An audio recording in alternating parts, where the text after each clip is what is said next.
And towards the end of my racing career, we got together. I'll talk about this race in the Isle of Man for you for a couple of minutes, and then let someone else in.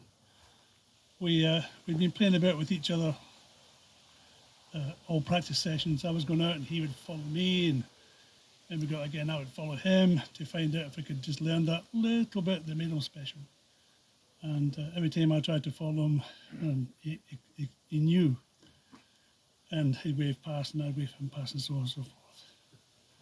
The actual race itself was concerned. It was all built up as the good guys were with Suzuki, and Mike was on that, and the bad guys were the Hondas, which was me, and the big 4-stroke versus the Grand Prix 2-stroke.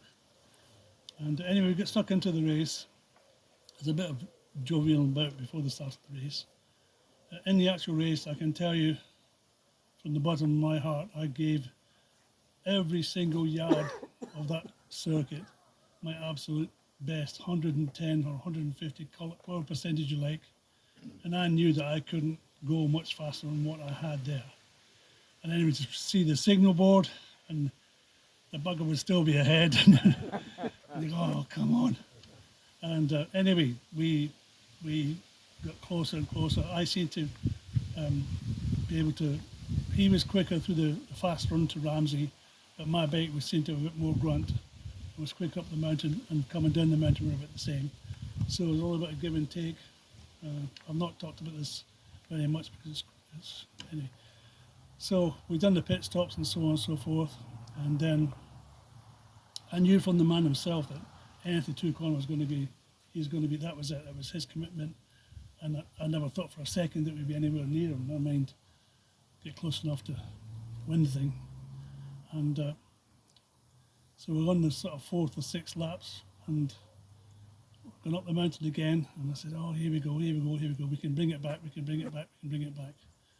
Now, I don't know if anyone was sitting at Signpost in Craignabar and various other places, but the lasting impression in my mind, you should sit there with your legs hanging over the banking, being really close to the riders, and they come whoosh round.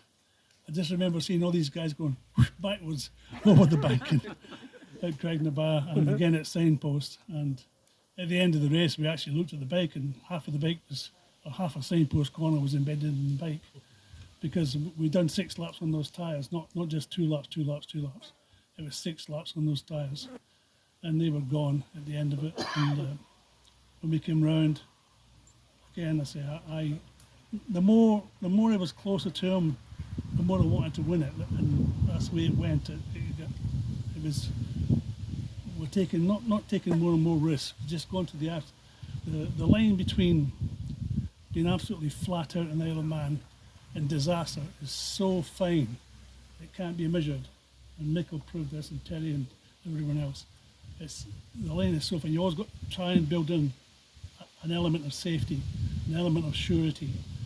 And by the time the 6th lap came, that was gone. I was no way I was going to give this up. So we flashed across the finish line, and we're pushing the bike back up. There's a long lane. You come back up into where the grandstand is. And I see Mike on the top side. He's walking towards me. So now I'm walking towards him, and I said to him, well done, mate, well done. What a race, bloody magic. And he said, who won? I said, I don't know. I thought it was you. And he said, no, I think it's you. I went, no, it's you. And just then,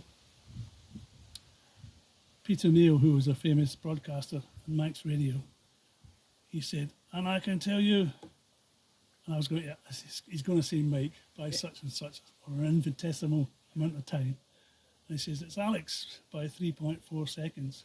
Well, geez, I mean, 3.4 seconds after 227 miles or what it is, 6 laps racing is like, it's like a blink of an eye. And I said, I don't believe it. He said, no, it's true. And the first man, and there was hundreds, if not thousands of people there, the first man that came to me was Mike, and he said, well done, mate. I said, well done. And he actually meant it. He was disappointed that he hadn't won the thing, and I was too, in a way. And that started a negative thing which went through the country, I think, whereby bad boy Alex had beaten Mike on his last race, sort of thing.